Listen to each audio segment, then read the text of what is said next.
Hello, good morning, नमस्कार, आदाब। एक बार फिर से आप सबका स्वागत है वाईफाई स्टडी स्टूडियोज चैनल पे, which is a part of an academy. तो आज का जो आपका टॉपिक रहने वाला है, अगेन इंटरेस्टिंग टॉपिक, क्योंकि इसके अंदर जो क्वेश्चंस हैं वो थोड़ा मिक्स्ड फॉर्म में रहने वाले हैं, है ना।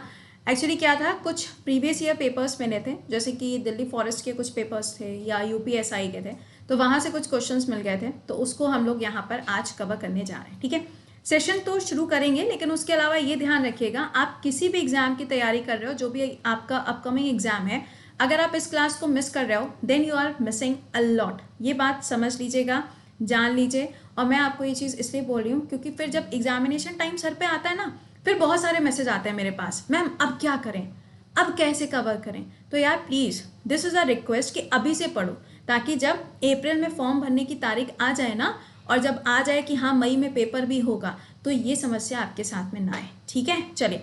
इसके अलावा 10:30 बजे तो पढ़ना ही नहीं है मैम, ज़रूरत ही नहीं है हमको, हमें तो सब आता है। अच्छी बात है, बट जिन बच्चों को भैया हिस्ट्री में नहीं आते हैं टॉपिक्स, जैसे कि अभी मैंने बैटल्स खत्म किया है और आज आपका नया टॉपिक स्टार्ट होगा, तो please this is a request कि एक बार 30 मिनट का समय निकाल लिया करें। सुबह 1 घंटे का समय, फिर 30 मिनट का समय, और उसके बाद में 35 मिनट्स का समय। कितना समय निकालने को बोल दिया भाई, मैक्सिमम 2 घंटे 10 मिनट। अगर इतना time current affair GK GS को भी नहीं दे सकते हो, तो भाई पढ़ाई का तो कोई लॉजिक ही नहीं बचा। समझ रहे हो।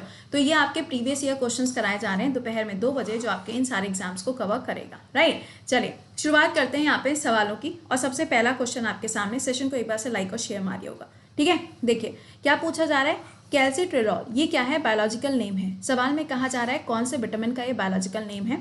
आंसर होगा विटामिन डी का ये बायोलॉजिकल नेम है। अगला आपसे पूछा जा रहा है, इंडोनेशिया के अंदर जो कल्टीवेशन किया जाता है उसका नाम क्या है, लडांग। अब सवाल में कहा जा रहा है कि ये जो लडांग शब्द है, ये हमारे देश के अंदर किस नाम से जाना जाता है। तो शिफ्टिंग कल्टीवेशन, जैसे कि आपने देखा होगा, जूमिंग कल्टीवेशन कहते हैं, जो आपका नॉर्थ ईस्ट के अंदर अडॉप्ट किया जाता है, जिसमें पूरा का पूरा ये एरिया है और इसको क्या होता है, जला दिया जाता है। जब एक बार से पूरा खेत अगर आपको साफ करना हो तो क्या होता है, जला दिया जाता है। इसी को क्या कहते हैं, इसी को स्टबल बर्निंग भी कहा जाता है। आप मुझे कमेंट बॉक्स में आंसर करके बताओगे, जो राजस्थान है वहां पे इसका एक अलग से कुछ नाम है, वो नाम क्या है, कमेंट बॉक्स में आंसर। अगला, कौन सी ऐसी ऑर्गेनाइजेशन है help Turkish troop in the Balkan war. इसमें से कौन सी ऐसी, मतलब हमारे देश के अंदर बहुत सारी ऑर्गेनाइजेशन है, इंटरनेशनल लेवल पर भी बहुत सारी ऑर्गेनाइजेशन हैं। क्वेश्चन कह रहा है कि टर्किश ट्रूप जो थे, यानी कि टर्किश के सोल्जर्स जो थे टर्की के, जब बाल्कन वॉर हुई थी तो उनको मेडिकल सर्विसेज किसने प्रोवाइड करी थी। आंसर हो जाएगा रेड क्रिसेंट सोसाइटी के द्वारा ये प्रोवाइड किया गया था। अगला, at a point the high tides, यानी कि जो बहुत ऊंची ऊंची आपको क्या देखने को मिलती हैं, टाइड्स देखने को मिलती हैं, जिसे हम ज्वार भाटा कहते हैं, उसी के ऊपर क्वेश्चन पूछा जा रहा है कि ये यूजुअली जो है ना, हाई और लो टाइड्स जो होती हैं, ये आपको जब मिलती हैं देखने को, तो इसका रीज़न क्या होता है। देखिए, मैंने आपको कुछ दिन पहले पढ़ाया था कि ये जो मैक्सिमम टाइड्स होती हैं, ये इंडिया में गुजरात वाला जो कोस्ट है वहाँ पर मिलती हैं। ओके, अब ये होता क्यों है, ये होता है एपोजी के कारण। एपोजी का मतलब क्या है, जब अर्थ और मून इन दोनों के बीच का जो डिस्टेंस होता है ना, जब ये बहुत ज़्यादा हो जाता है ना, जब ये क्या होता है, बहुत ज़्यादा हो जाता है, तो एक कंडीशन बनती है जिसे हम क्या कहते हैं, एपोजी कहते हैं। लेकिन जब अर्थ और मून इन दोनों के बीच का जो डिस्टेंस है, जब वो बहुत कम हो जाता है, तो उसे हम पेरिजी कहते हैं। यही सेम क्राइटेरिया होता है अर्थ और सन के केस में। उसमें क्या होता है, डिस्टेंस ज़्यादा हो गया तो एपीहीलियन हो गया, डिस्टेंस कम हो गया तो क्या हो जाता है, पेरीहीलियन। अगला सवाल, Kabir was the disciple of, ये किसके डिसाइपल थे, तो रामानंद के डिसाइपल थे। सवाल आपके लिए, आप मुझे आंसर करके बताएंगे कि ये जो कबीर थे, क्या ये किसी ऐसे राजा महाराजा के कोर्ट में नवरत्नों में आते थे क्या। अगर हाँ, तो कमेंट बॉक्स में आंसर करके बताएगा कि किसके नवरत्नों में आते थे। अगला सवाल, most of the internet banking sites, जितनी भी इंटरनेट बैंकिंग साइट्स हैं, ये कुछ एक फॉलो करते हैं, किसी फीचर को फॉलो करते हैं, जिसके अंदर क्या होता है कि जो पासवर्ड को हैक करने की प्रॉब्लम होती है ना, वो रिड्यूस हो जाती है। तो इसके लिए की यूज़ करी जाती है, that is virtual keyboard. Okay, अगला, ये क्वेश्चन देखो मैंने पहले भी आपको कराया हुआ है, और यहाँ पर अगर आप देखिए ना, तो ये प्रीवियस ईयर क्वेश्चंस में से निकाले गए सवाल हैं, तो इसका रिपीटेशन हुआ है कई बार। ठीक है, अगला, आपको बताना है बारिंद्र घोष के द्वारा कौन सा न्यूज़पेपर निकाला गया था। आंसर हो जाएगा जुगांतर, वेरी इंपॉर्टेंट। देखिए, इंडिया के अंदर आता है वर्नाकुलर प्रेस एक्ट, और आपको ध्यान होगा यहाँ पे लॉर्ड लिडन का नाम, ये तो बहुत ही ज़्यादा इंपॉर्टेंट वाला नाम है।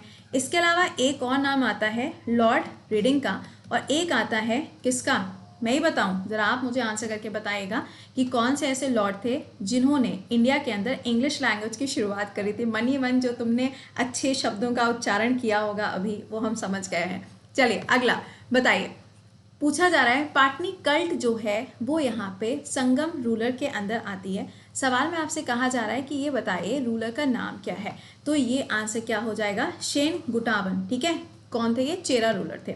अगला, पेडोलॉजी क्या होता है, ये किसकी स्टडी होती है, ये किसका अध्ययन होता है। जैसे कि सेल का अलग होता है, सेल का अलग होता है, टिश्यू का अलग होता है, इंसेक्ट्स का अलग होता है, प्लांट्स का अलग होता है, उसी तरीके से ये है।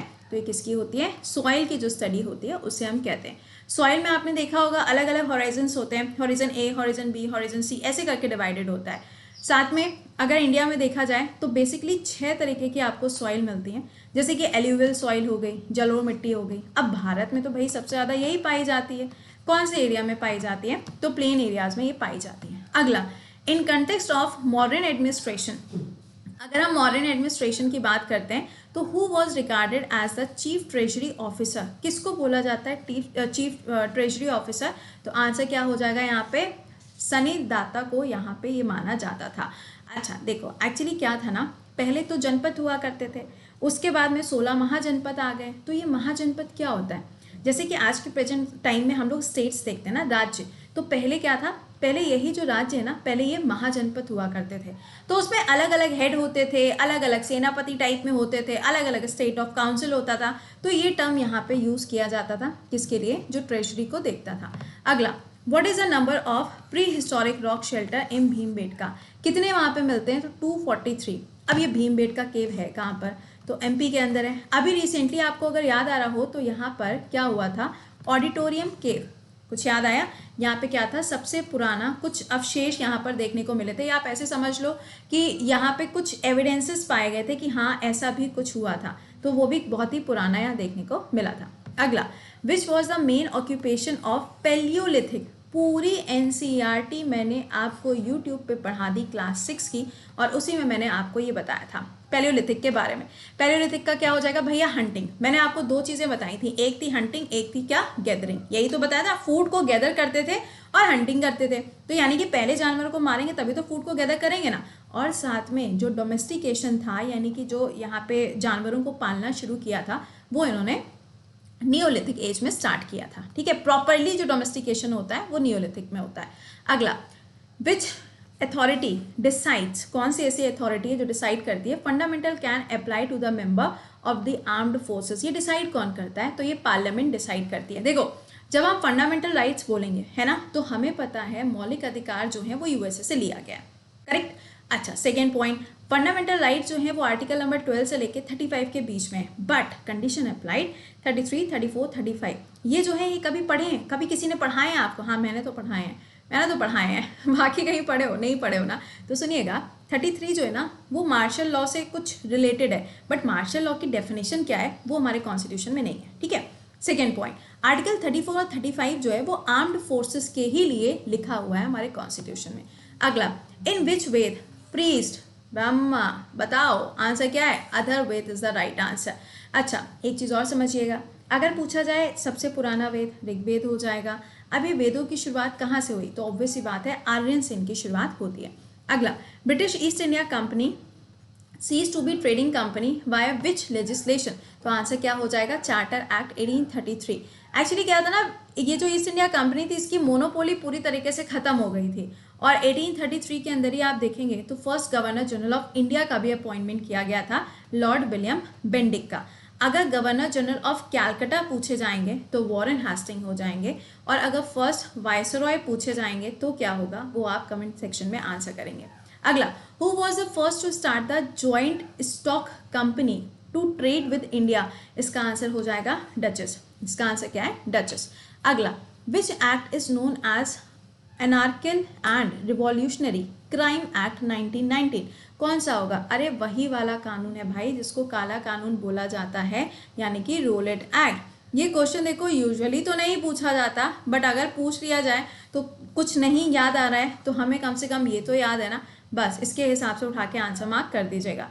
रोलेट एक्ट जब आता है उस टाइम पे कौन थे? Lord Chelmsford. ये आपको इंडिया के अंदर देखने को मिलते हैं और इन्हीं के टाइम पे जलियांवाला बाग कांड होता है, ये सारी चीज़ें भी इन्हीं के टाइम पर होती हैं। चलो नेक्स्ट देखो, बताओ गुल्फ करार प्री हिस्टोरिकल साइट जो है ये आपको कौन से स्टेट में? यूटी में मिलती है। इसका आंसर हो जाएगा UT, that is Jammu and Kashmir. Jammu and Kashmir के अंदर देखो बहुत सारी चीज़ें हो गई, जैसे कि आइस इग्लू हो गया है ना। इसके अलावा आपने देखा कि खेलो इंडिया विंटर गेम्स भी हो गए। नेक्स्ट आपने देखा स्कूल्स के अंदर बच्चों के लिए हेल्थ कार्ड को डेवलप किया गया है। तो ये सब चीज़ें कहाँ? जम्मू एंड कश्मीर के अंदर अभी रिसेंटली स्टार्ट हुई। अगला बताइए, महायान सेक्ट जो है बुद्धिज्म का, ये किसके टाइम पे आता है एग्जिस्ट में? आंसर हो जाएगा कनिष्क। देखो बुद्धिज्म की बात करें तो एक्चुअली इसकी शुरुआती हुई थी वैदिक की वजह से। वैदिक सभ्यता जो थी ना उसमें हर एक चीज़ संस्कृत लैंग्वेज, बट हर एक व्यक्ति थोड़ी ना संस्कृत भाषा पढ़ सकता था, तो उसे एक ईजी लैंग्वेज चाहिए थी। तो यहाँ पे सबसे पहले आती है कौन सी? पाली लैंग्वेज। और फिर कौन सी आती है? प्राकृत लैंग्वेज। कौन सी? प्राकृत लैंग्वेज। तो यहीं से पता चलता है इसके बारे में। और आगे चल के बौद्ध धर्म जो है ये हीनयान और महायान में डिवाइड हो जाता है। और ये कब होता है? कनिष्क, यानी कि जब ये क्या थे? कश्मीर के एरिया को रूल कर रहे थे। अगला बताइए, सवाल में पूछा जा रहा है सतपथा ब्रह्म और यहाँ पे तैत्तिरीय ब्रह्म, ये दो टेक्स्ट हैं। टेक्स्ट का मतलब है किताबें हैं। आपको बताना है यहाँ पर कि दोनों टेक्स्ट जो हैं इनके बारे में कहाँ पे बात करी गई है। तो आंसर हो जाएगा यजुर्वेद के अंदर इनके बारे में बात करी गई है। अगला है डेजर्ट नेशनल पार्क। डेजर्ट कहाँ है? राजस्थान में है। तो ऑब्वियस सी बात है आंसर क्या होगा? राजस्थान। जहाँ पे आपको थार डेजर्ट मिलता है, थार मरुस्थल देखने को मिलता है, उसी के पास में आपको इसकी लोकेशन भी मिलेगी। राजस्थान के अंदर रणथंभौर नेशनल पार्क भी है, केलोदियो घाना बर्ड सेंचुरी भी है, और इसके साथ में सरिस्का नेशनल पार्क भी आपको यहीं पे मिलेगा। शिमलीपाल नहीं है यहाँ, शिमलीपाल उड़ीसा के अंदर है। अगला मोरलेम नेशनल पार्क कहाँ पर है? इसका आंसर क्या होगा? मिजोरम के अंदर है। मॉलिंग नेशनल पार्क पूछा जाए तो अरुणाचल प्रदेश के अंदर है। अगला यांगटेंग वाइल्ड लाइफ सेंचुरी, ये कौन सा स्टेट में है? आंसर हो जाएगा मिजोरम। और धम्पा टाइगर रिजर्व जो है वो भी आपको मिलेगा कहाँ पर? मिजोरम के अंदर ही। अगला, हमारे कॉन्स्टिट्यूशन का कौन सा ऐसा पार्ट है जो संविधान संशोधन के बारे में बात करता है? पहला पॉइंट, ये लिया कहाँ से गया है? अफ्रीका से लिया गया है। अब तक कितने संविधान संशोधन? ये भी हो गया। अब ये कौन से पार्ट में? पार्ट नंबर 20 के अंदर ये लिखा हुआ है। Next, who is conferred as a WTO chief? भैया इसका आंसर क्या है? अभी हाल ही में अपॉइंटमेंट हुआ है। कहाँ से बिलोंग करती हैं? नाइजीरिया से बिलोंग करती हैं। एक्चुअली ये क्वेश्चन जो था ना पुराना पूछा गया था, तो इसका आंसर अपडेट कर दिया है, क्योंकि भाई अब तुम पुराना आंसर थोड़ी ना मार्क करके आओगे, तुम तो नया ही वाला आंसर मार्क करोगे ना।